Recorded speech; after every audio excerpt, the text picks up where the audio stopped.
besok demo ya, iki wis gak karu-karuan. Nanti besok kita aksi, posternya apa kayak kira? Dicatat. Jadi masa itu wis do teriak-teriak sendiri, terus bahkan di belakang itu sudah mulai lempar-lempar. Assalamualaikum warahmatullahi wabarakatuh. Aku Erik Ireng rek. Iki kepengin istilahnya ngangsu kaweruh karo konco-konco wong lawas. Nah, ini salah satunya Cak Heru HK ini. Iki biyen aktivis 98. Jadi lek sampean delok demo-demo saiki sing modele kaya ngono. Iki biyen yo aktif berunjuk rasa menuntut sesuatu yang lebih baik yang pemerintah ini. Iki santai ae. Mas Heru, ya apa kabare? Abi tambah lemu, Mas. Wis padha Mas lek perkara lemu iki. Wis ketok ya dhewe iki anu, tambah lemu tapi tambah ngeluh ya. Iya, tambah lemu dan tambah ngeluh. Ya wis iku lek wis padha nang ndi. Ngene Mas, aku eling sampean biyen ambek aku kan kenal gak setahun rong tahun. Ada objek, aku pengambil objek. Jadi aku biyen liputan aktif sampean aksi 98 waktu itu memang luar biasa. Aku kepingin sampean cerita sithik tentang unjuk rasa zaman tahun 98 niku nang benake sampean niku ya apa? Ya waktu itu kan kita memang sebenarnya dipaksa oleh situasi, oleh kondisi negara yang seperti itu. Jadi kita demo-demo itu sudah yang masif itu sudah mulai awal 98. Awal 98 karena waktu itu ada momentum krisis ekonomi yang sudah sangat parah. Saya ingat waktu itu bulan puasa. Akhir 97 kalau nggak salah, akhir 97 itu kita ada buka puasa di prodi saya ilmu politik waktu itu. Terus sore itu ada berita, coba waktu kita buka puasa berita bahwa dolar sudah sampai Rp10.000. Jadi kurs dolar waktu itu sudah Rp10.000. 10.000 akeh. Terus wes arek-arek langsung wes besok demo ya, iki wes gak karu-karuan. Besok bener kita kawan-kawan ilmu politik itu langsung jalan ke Jalan Erlangga itu, terus demo nang kono Mas. Waktu itu tuntutannya sih normatif ya, tuntutan yang belum sesangar beberapa bulan kemudian. Waktu itu sih reformasi politik, reformasi ekonomi, tuntutannya seperti itu. Umum secara umum ya. Itu awal-awal kita memanaskan suatu situasi 98 ya itu awal-awal. Itu ya. Terus habis itu mulai koordinasi dengan kampus-kampus lain, dengan kawan-kawan di fakultas lain juga waktu itu, seperti itu di UNER. Tapi hebatnya aku ndelok mbiyen iku kekompakannya teman-teman itu luar biasa dalam arti A kabeh. Nah, lek sing ono sing B iku minggir-minggir dhewe. Lek aku ndelok mbiyen ya. Kalau dulu seperti itu. Kemudian apalagi luar biasanya itu satu kata. Lah, aku benar-benar hafal gimana teman-teman waktu itu pas banyak ribuan itu sudah di depan Gerahadi, di jalan TP waktu itu sudah jalan mau ke Gerahadi lewat TP, kemudian lewat Jalan Pemuda, nyebrang dan lain-lain itu. Gimana sih bisa sampean kan waktu itu jadi korlap juga. Ya apa carane ngatur wong sak ewonan kok ngono iku. Korlap spesialis bentrok jare kanca-kanca iki. Spesialis bentrok iki Spesialis bentrok. Aku mbiyen lek seru iki mesti fotoku apik mesti ngono. Ya Mas Eko. Ini hadir juga Mas Eko Gajah, ini juga salah satu aktivis juga. Jadi sampeyan iso enggak cerita ya apa carane arek-arek iku kok iso kabeh ora dhewe-dhewe ngono lho, maksudnya ora sak karepe dhewe gitu gimana? Jadi 98 itu kan selain karena momentum krisis ekonomi itu, tapi sebenarnya kawan-kawan ini kan terutama yang waktu itu jadi ini ya leader-leader di lapangan itu sebenarnya kan memang aktivis-aktivis yang sudah lama berkecimpung dalam ini Mas, dalam pengorganisiran gerakan rakyat seperti itu. Jadi prosesnya nggak instan 98 itu juga sebenarnya, tapi sudah bertahun-tahun. Jadi kawan-kawan itu mulai dari kelompok belajar, terus komite-komite solidaritas, komite-komite kampus macam itu, terus bikin organisasi yang lebih besar yang mencakup ini tingkat kota, bahkan sudah sampai nasional kan waktu itu. Nah, dalam proses itu kan kita juga belajar tentang isu, tentang pengorganisasian aksi seperti apa. Jadi ketika aksi-aksi waktu itu, aksi-aksi ya mulai aksi kecil-kecil. Kita pernah aksi yang cuman belasan orang, pernah cuman puluhan orang, 50 orang itu sudah banyak. Apalagi sampai kita bisa mengorganisir mobilisasi 100 orang, itu hebat waktu itu. Nah, itu 98 ketika kita diuntungkan oleh momentum krisis ekonomi dan itu memobilisasi otomatis memobilisasi kawan-kawan mahasiswa dan sektor rakyat lainnya. Kita sudah siap dengan pengalaman-pengalaman yang bertahun-tahun kita pelajari itu lewat aksi-aksi kecil itu. Kita paham banget dengan perangkat aksi seperti apa, komite aksi yang kuat seperti apa, perangkat aksi yang lengkap seperti apa, bahkan metode aksi seperti apa yang harus dilakukan ketika kita menghadapi situasi di lapangan seperti ini. Seperti itu Mas. Itu ada proses belajar, nggak secara instan masak bude langsung gitu nggak. Ya iki loh. Jadi kalau melihat dari demo-demo yang luar biasa dulu, itu rupanya ada cerita bahwa itu semua adalah pengalaman. Jadi ojo ngeremehno pengalaman masih cilik. Hal sederhana itu tidak boleh diremehkan. Jadi ini pelajarannya seperti itu. Terus sampean ngomong-ngomong apa potong, Pak? Gatel Mas. Gondrong gak gatel. Aku lek ndelok ada ikat merah ngono wis. Waduh iki. Ya iku kadun. Ya itu sudah kepala 4 itu. Kepala 4. Ya wis problemnya sakake. Rontok. Terus iki sampean lek ndelok, aku ndelok foto iki lho. Iki nang di Bungkul ya. Bungkul. Nang yo gondrong sampean sean. Terus nang iki nang gone Gradi iki. Aku apal gapurone iki. Iku nang bokonge sampean sapa? Nah, iku Mas. Saiki dadi ketua DPR di Surabaya. Malah. Ketua DPC.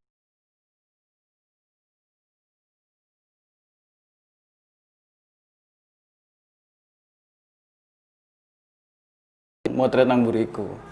Misalnya sampean sing motret nang mburiku ya sampean sing dadi ketua DPRD. Walah, perkara motret nang mburine sampean berarti luar biasa. Aku mbiyen nang sebrange soalé.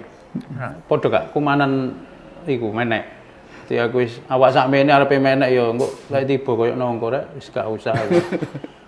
Ya wis iki akeh sakjane foto-foto lho. Iki nang gone Jalan Pemuda.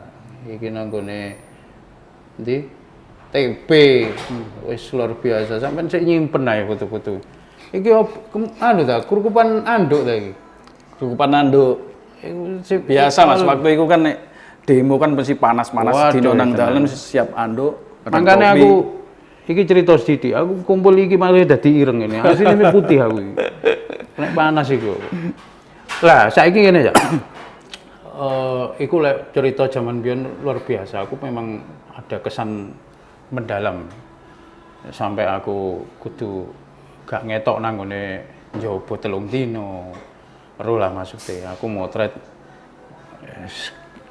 suasana seperti itu. Nah, tapi semua selesai. Jadi teman-teman dulu TNI Polri itu yang waktu itu sikapnya sangat depresif. Lah saiki lho ditulur kabeh. Dadi wis mbiyen-mbiyen. Kelemben-kelemben roti-roti, mbiyen-mbiyen saiki. Dadi lah saiki ngomong saiki ya. Sampeyan wingi melok demo. Melok. Tapi krungu-krungu sampeyan langsung mulih. Nah, iki ngombe sik. Asik luar biasa.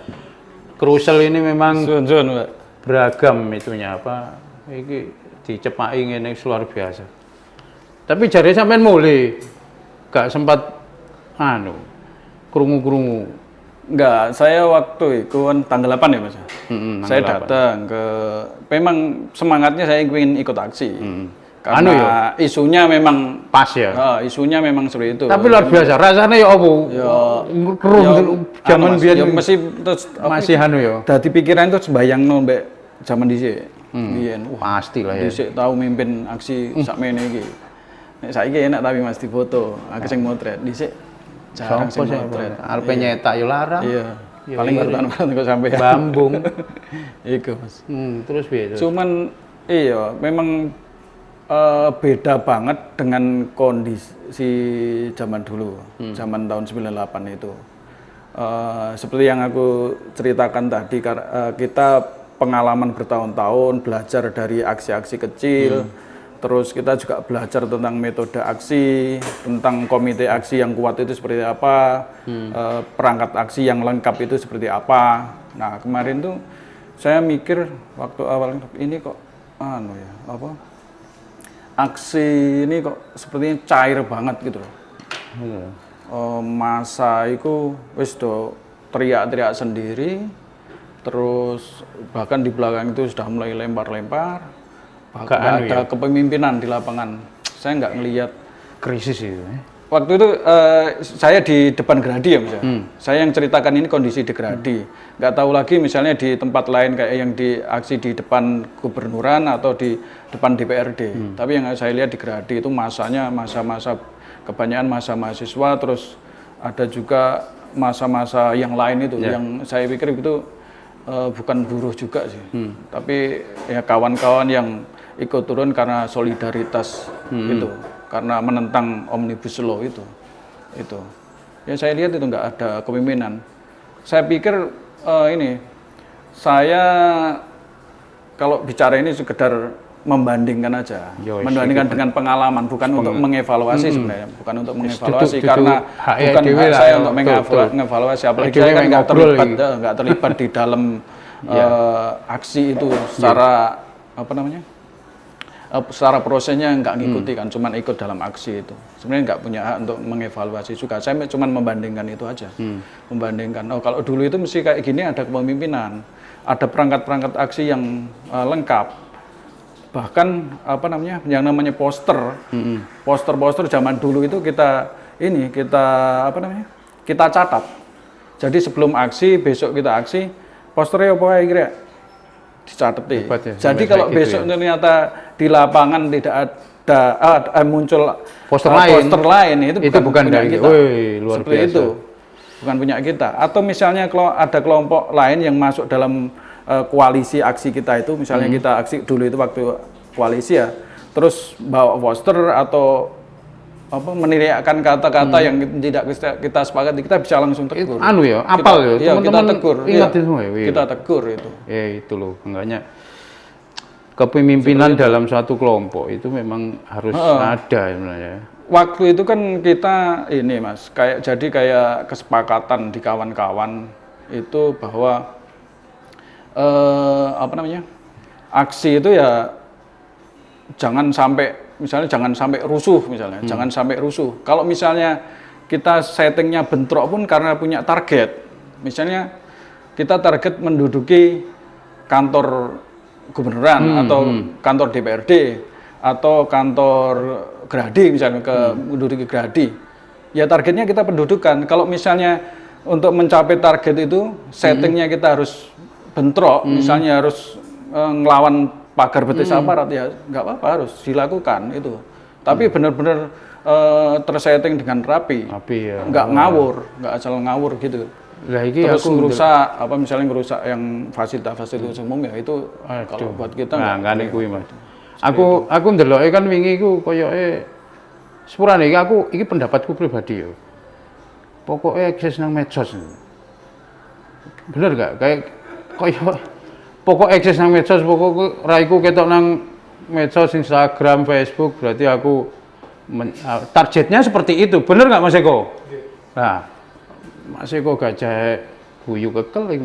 Aku ndelok saiki apa hubungannya ngerusak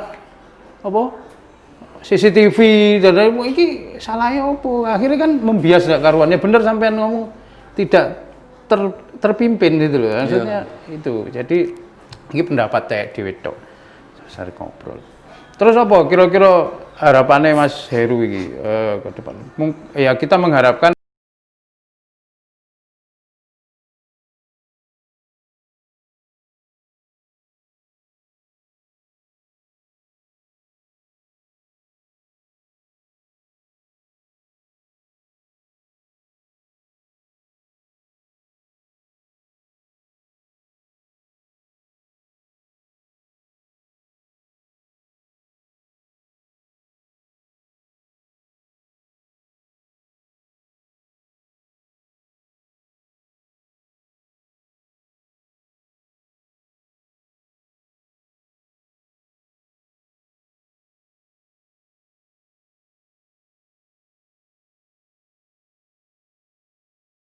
menolak atau untuk menjawab tudingan-tudingan bahwa aksi kita nanti akan ditunggangi seperti itu. Selama ini kan kayak gitu.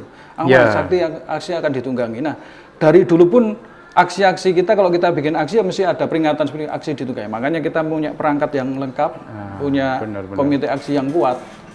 Bahkan dulu itu ya namanya barisan aksi pun kita ini kan kita pakai tali rafia gitu, pakai tali rafia. Saya hafal banget. Kalau ada penyusup kita tahu.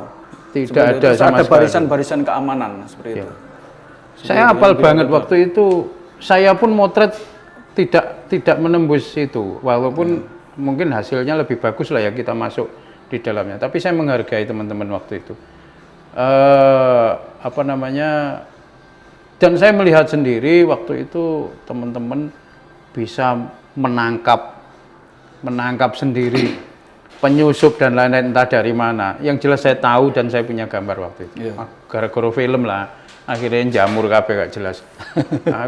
Ya itulah makanya ini juga pelajaran bagi seorang fotojurnalis itu file itu harus luar biasa diperhatikan. Saiki sampean putrane piro? Dua, alhamdulillah. Yang pertama sudah kelas 2 SMA, yang kedua kelas 6 SD. Oh, itu sampean semir kok dadi pote kabeh. Padha aku dhewe yo pote. Arep tak omongne semir rada anu. Ya wis anjene ngene, Mas. Aku alhamdulillah iso ngobrol wek sampean iki. Sakjane kan wis suwe dhewe kontak-kontakan ya.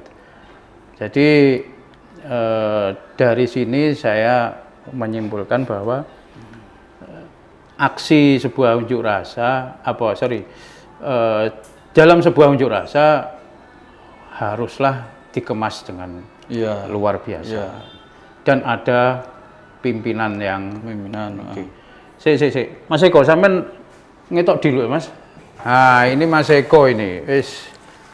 Ini juga aktivis waktu itu. Nanti datang, alhamdulillah silaturahim terjalin.